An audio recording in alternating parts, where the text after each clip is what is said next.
Why is it so hard to find reliable answers to parenting questions? How is it in 2022 parents still search on Google for answers from strangers? Well, now there's a better way. Introducing the Good Inside membership, an expert-guided, community-powered platform redefining modern parenting. In our library, you'll find hundreds of bite-sized videos, articles, scripts, and workshops tackling the trickiest parenting topics. And it doesn't stop here. We've created a private community guided by me, Dr. Becky, and coaches trained in the Good Inside parenting method. Here you can ask questions, connect with other parents, or attend a live event on a topic that matters to you. This is the parenting handbook that doesn't exist. This is parenting advice at your fingertips, where you need it, when you need it the most. This is Good Inside membership. Hi, I'm Dr. Becky, and this is Good Inside. I'm a clinical psychologist and mom of 3 on a mission to rethink the way we raise our children.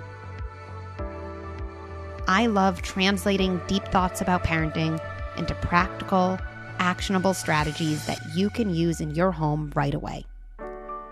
One of my core beliefs is that we are all doing the best we can with the resources we have available to us in that moment.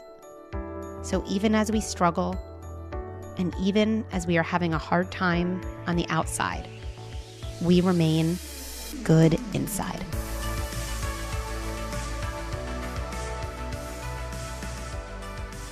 Today, we're going to be talking about siblings. We're going to get into sibling rivalry, sibling competition, and different scenarios where our kids appear on the surface like they're being pretty nasty or petty, and yet underneath, they're struggling with something really, really painful. Here's an idea I always think about around siblinghood. Our kids have a range of feelings about their siblings. Siblinghood is amazing, but siblinghood is also really tricky. It's hard to share one set of parents. And so a theme of today will be thinking about helping our kids learn to manage all the different feelings that come up, rather than locking our kids into believing that they're only supposed to feel one set of happy feelings about their siblings. And so with that in mind, let's jump in. Our first caller is Kristen with a question about her 2 boys. Hi, Dr. Becky. My name is Kristen. I'm from Phoenixville, Pennsylvania, and I have 2 boys. One is 4, and the other one is 22 months. And the question I have is around sibling dynamics, but mostly competition. I'm not sure where we're going wrong, and I don't know if we're inadvertently fostering some kind of competition between them. So they're both huge mama boys and will literally fight each other in order to have the privilege of giving me a hug, or push the other one away in order to get to me and give me a hug. You know, there's the constant taking each other's toys, but in terms of competition, we have a lot of the older one needing to be first. So if I help the younger one brush his teeth first, then the older one gets upset. Or if I help anyone do anything first, then the other one gets upset. We've used that a little bit, I think, probably in the wrong way, and said, hey, first one to the bathtub gets to pick a song to listen to. You know, sometimes we've used that when we literally can't get them to move. It's the only thing that gets them off their butts and moving. So maybe that's contributing, but would love to hear some thoughts on how to avoid that competitive environment, especially. Thank you so much, Dr. Becky. Hi, Kristen. Thank you for calling in with a question that I think so many of us kind of resonate with. I have 3 kids, and competition and who's first and who's getting mommy's attention, these are constant themes in my house as well. So here's a first idea. Siblings do compete for kind of what the ultimate resource is, which is a parent's love and attention. And we can't fully undo competitive feelings, so we don't need to avoid them. What we do want to help our kids with is learning to recognize when those feelings come up. And for us as parents, thinking through kind of what is my child's underlying need so that each of my kids can feel safe and secure in the family. Because when a kid feels safe and secure in who they are and in their place in the family, they become less threatened by a sibling. A sibling becomes less of a threat and can become more of a playmate. So a couple ideas that you can kind of start using right away as strategies. First, we don't want to add any additional competition to our kids. Our kids are already looking at each other just from evolutionary reasons as competitors. Ooh, who gets to bath first? Who gets a smile from a parent? Who gets 3 books and who gets 2 books? Kids are already noticing that. So we don't want to pit our kids against each other. Instead of making races where we say which kid gets to the bath first, whoever gets first can pick a song, try to join your kids together as a team. Sometimes even you can join them as a team against you to kind of make them see each other as teammates. So you might say something like this instead. I wonder if both kids can get to the bath before I do. I wonder if 2 kids can get undressed with their clothes into the hamper before I fill up the tub. I wonder if I can have 2 kids who do really silly original dance moves. Let's try that. So you're kind of engaging this spirit of competition and playfulness to have your kids cooperate, but you're bringing them together instead of having them look at each other like enemies. Second, remember that we cannot fully take away the feelings that come up around competition and comparison. So when those feelings do come up, our job is to connect to what's happening and help our kid manage those feelings, which always starts with accepting and normalizing those feelings. So you might end up saying something like this. Oh, it feels hard to have a brother, right? Or you might say, oh, when mommy's reading your brother a book, that can feel so bad. What I'm doing there is I'm showing my child that it's not wrong to have these feelings. It's not shameful. So much of our kids having trouble with their feelings involves them questioning if they can still be a good kid when having these feelings that feel kind of dark or really, really full of distress. And when we're willing to name it and normalize it, we take away that part. Then our kid is left with the feeling of competition, of insecurity, but those feelings become manageable to our kids when we show them they are manageable to us. Our next caller is Jill, who has a question about her 3.5-year-old and 5-year-old. Hey, Becky. This is Jill. I live in California, and my kids are 3.5 and almost 5. The situation that I'm finding myself in a lot is kind of this constant competition between the two of them for my attention, essentially. And like, if I have them both in the tub at the same time, like whoever I take out first, the other one is super upset and goes into a major meltdown about being second. And so it's constantly this like, I'm always second. If I decide to take one out, for a little one-on-one time or a date, it's, whoever I take, it's the other one gets upset with her. My daughter, who I think is probably a deeply feeling kid, I have to actually do your workshop, but she's the one that's almost 5, and she then kind of goes into a lot of, you don't like me, no one likes me, you don't want me in this family. And I don't really know how to kind of meet her there, but also I've tried to be like playful about it, but I'm not really sure how to handle that. So looking forward to your help. Thanks so much. Hi, Jill. First of all, your house sounds very similar to my house. Who gets out first? Who gets to sit next to mommy at the table?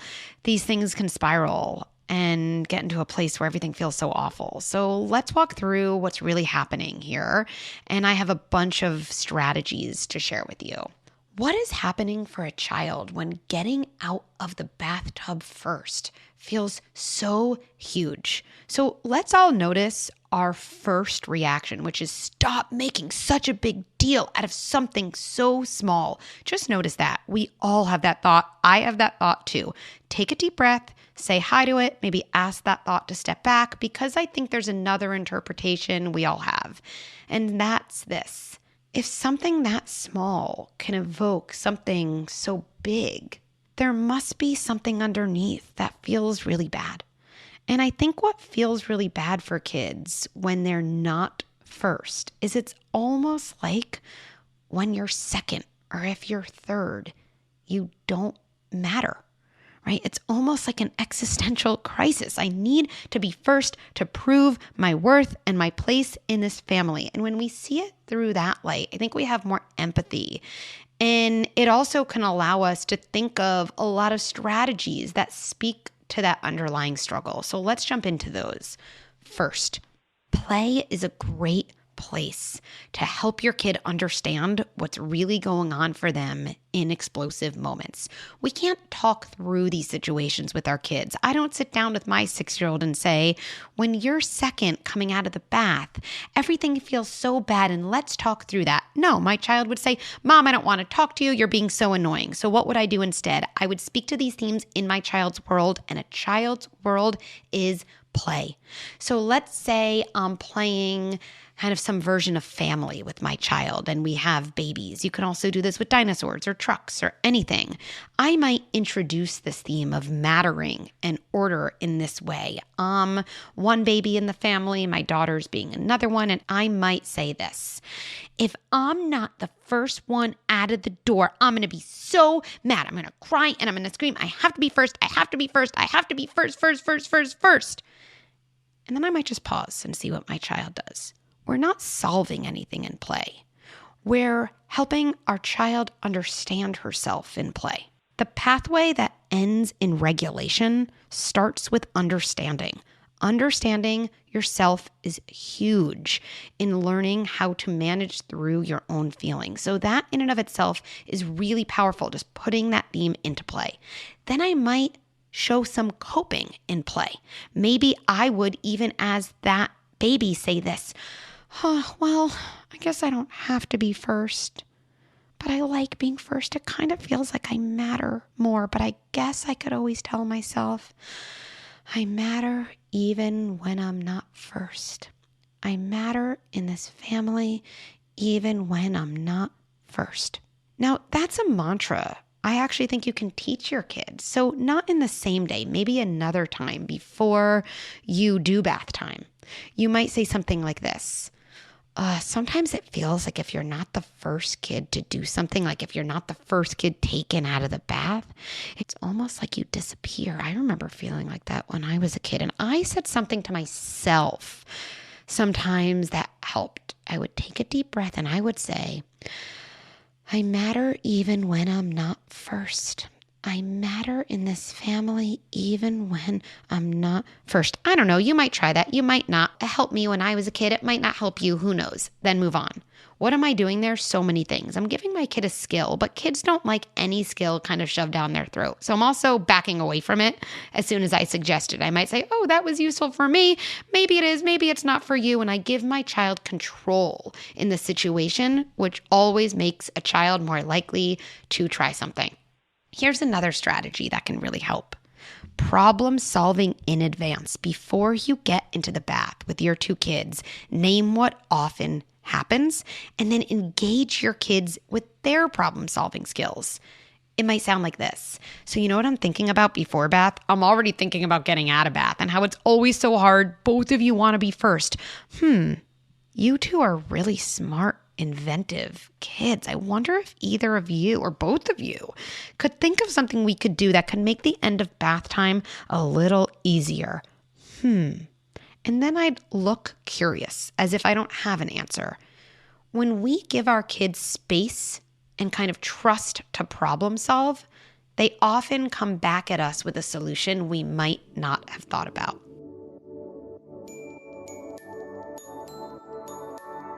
I want to add one more thing, kind of has two parts. So You've prepped your kids, you've built these skills, you're at bath time, and still it's awful. You didn't do anything wrong. This is just how life with kids works. It looks like this in my home as well. What do? I always think survive, talk about it later. Survive, talk about it later. Knowing that sometimes the best thing we can do is just survive is very relieving to me. It reminds me I don't have to have some magic trick. I just need to get through it. That might sound like this. All right, it is time to get out from the bath. Nothing seems to be feeling good right now. I'm going to take you out. I'm going to take you out. I know that didn't feel good. I also know we'll keep working on this to make things easier. Take a deep breath. Tolerate the crying. Remind yourself it will end.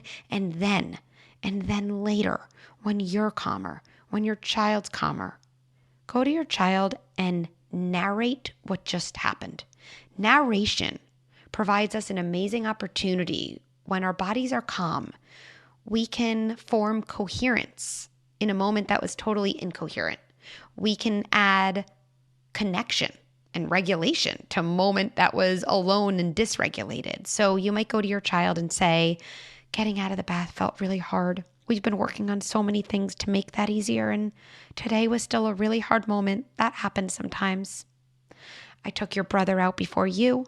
That felt so awful to you. It's as if he won in some way, or as if he was so important and you felt unimportant. And then you cried, and then I sat with you, and then we calmed our bodies down. And then I just look at my kid and I'd say, I love you. You are a good kid who is having a hard time. We'll keep working on this.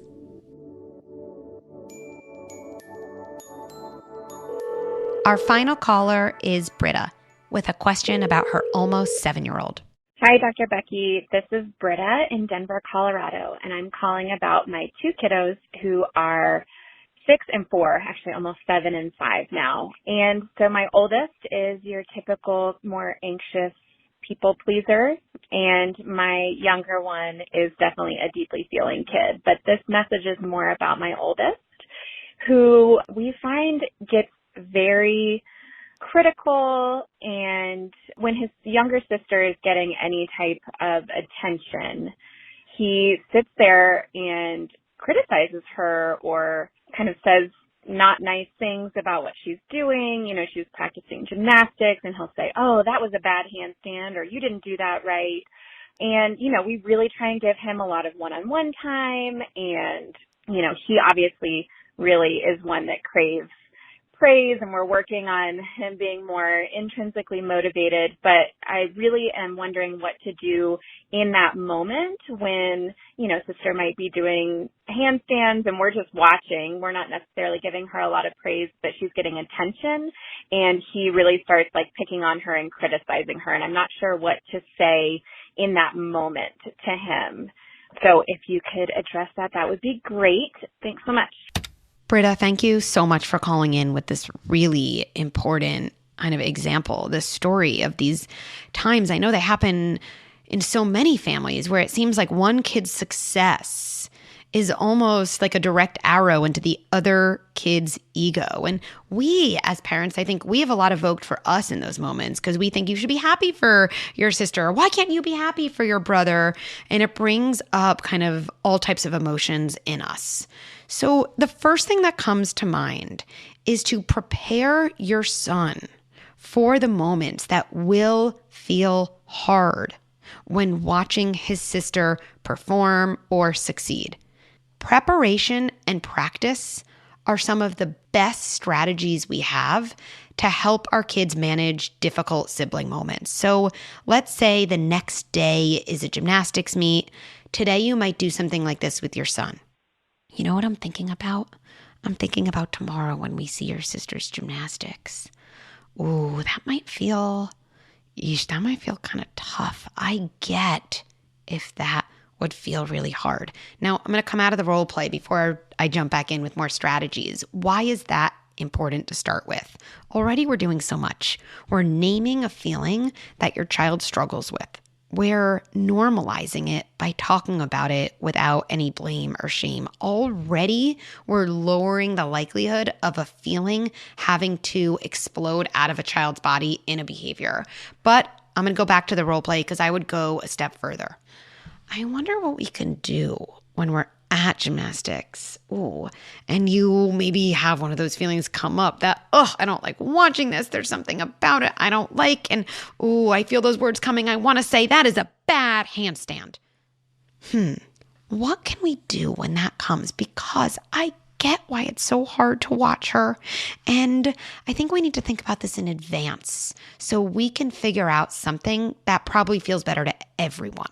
Because here's the thing that we forget. It doesn't feel great to our kids for them to say negative things about their sibling. We often think about the impact on the sibling, and that's important too, but it doesn't feel good to anyone, kids included, to have nasty words fly out of their bodies. So we want to give our kids the opportunity to figure out something else to do in those moments. So here's even where some brainstorming might come in with your son. I could see myself saying, I wonder if when we're watching your sister do gymnastics, if it might feel good for us to, I don't know, kind of have like a secret handshake or a secret song we sing. Why would this help? Well, on some level, what I'm doing is I know that my child's reactivity comes from insecurity. Our kids see their siblings as competitors when they're feeling most insecure with their place in the family. And to help neutralize that threat, we want to shore up our kids, not by saying, you're great at doing gymnastics too, not by actually getting them back into a comparison, but actually by just letting our kids know we see them, we value them, and they're so special to us as well in their own way. And just rubbing your kids back or having a secret handshake to do at a gymnastics meet speaks to this core struggle. Then I would practice it. And I'd be realistic in the practice. I could see myself doing something like this. I could say, so let's get ready. Oh, I see over there we have a doll. I'm going to put the doll upside down in a handstand. And let's get you ready. Let's say you're looking at this and you feel those words coming. Oh, that's a horrible handstand. Maybe even we can try something really tricky. You can even say, that's a ha. And stop yourself there, almost like it's about to come out. And instead you can look at me and we can do that secret handshake. Should we try that? And then I would actually practice that. And then own kind of the importance yourself. Maybe say, wow, that felt really good. I'm so glad we figured something out. I have a feeling this is going to be really useful tomorrow.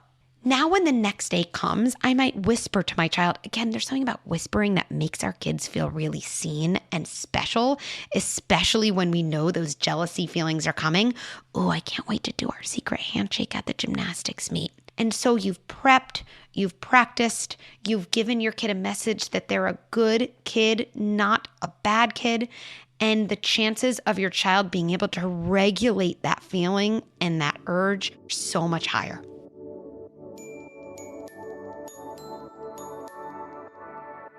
So Britta, I have one more thought because I'm a realist and I know that you still might get to the gymnastics meet and you say, wow, I did all this stuff and still my son ends up saying, oh, that was a horrible handstand and nothing I can do is stopping those words from coming out. Here's how I would handle it in that moment. I might say initially, it's hard to watch your sister. I know. I also know you can tell me what's going on for you in another way. So I am showing my kid he's a good kid. I'm seeing the underlying struggle and still setting a boundary both to protect my daughter in that moment, but also to protect my son from continuing to do something that makes him feel like a bad sibling. Now, let's say this continues and my child gets totally dysregulated at the gymnastics event, says, no, she's the worst. Oh, I hate being at gymnastics, and is really getting out of control. This to me is a time I would say to myself, okay, I just have to survive this moment. Nothing great happens here. And I might even pick my child up, bring my child to the hallway, saying something like this, you're having a hard time being here. We're going to go out. We're going to take a deep breath. We're going to get through this.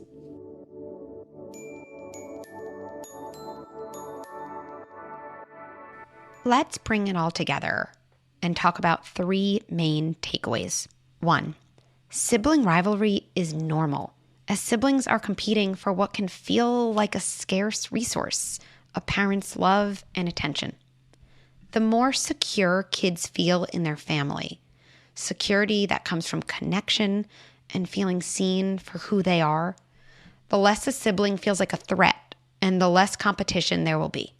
2, normalizing a range of feelings about siblings allows kids to regulate the range of feelings they have about siblings. We can never unfeel a feeling. We're either prepared for a feeling when it comes or we're not. And when it comes to siblinghood, the more we prepare our kids for feelings of competition, the less likely these feelings will come out as dysregulated behaviors. 3, narrating is a powerful regulation strategy. Try this one out, especially after an intense moment has passed. Go to your child and share something like this. I'm thinking about what happened with your sister earlier. I came into your room, commented that she did so well on her math test, and something about that just felt awful to you. Ugh, it can be so hard to have a sister sometimes, right? I receive so many questions about siblings that I couldn't answer in this episode. If you're looking for more support to handle the sibling dynamics in your home, check out my siblings workshop, where I go into so much more detail about sibling rivalry, jealousy, teasing, aggression, and so much more. Check that out at learning.goodinside.com. Thanks for listening to Good Inside. Let's stay connected.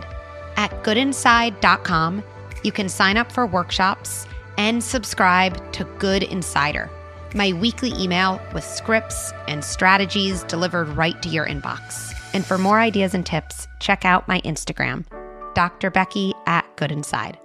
Good Inside is produced by Beth Rowe and Brad Gage, and executive produced by Erica Belsky and me, Dr. Becky. Please rate and review our show. Let us know what you think and what resonated.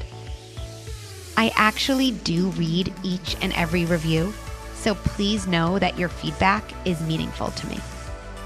Let's end by placing our hands on our hearts and reminding ourselves, even as I struggle and even as I have a hard time on the outside, I remain good inside.